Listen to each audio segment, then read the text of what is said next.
On ne doit plus dire fake news, mais infox. Comme info avec un gros X à la fin. C'est la recommandation de la Commission d'enrichissement de la langue française, recommandation officielle parue au Journal officiel. Comme d'ailleurs toutes les recommandations de cette commission, composée de super experts du français. Car son boulot, c'est de créer, de fabriquer des néologismes, des mots français tout nouveaux tout beaux, pour remplacer les vilains mots anglo-saxons qui s'imposent sournoisement dans les médias comme à la machine à café.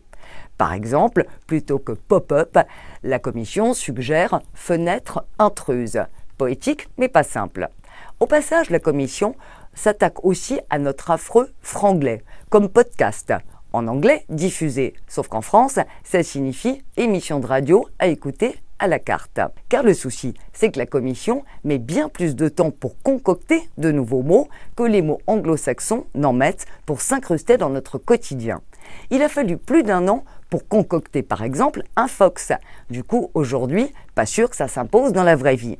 Mais certains ont bien réussi, genre baladeur, qui a bien banané Walkman.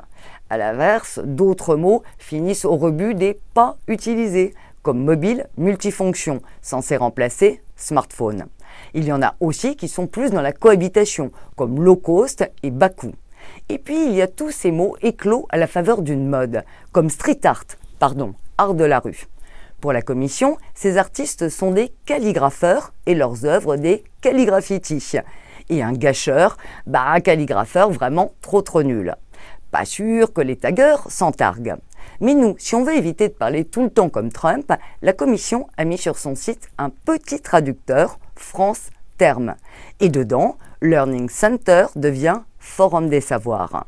On peut aussi proposer nos petites boutures perso de mots nouveaux. Suffit d'envoyer un mail, ou plutôt un courriel.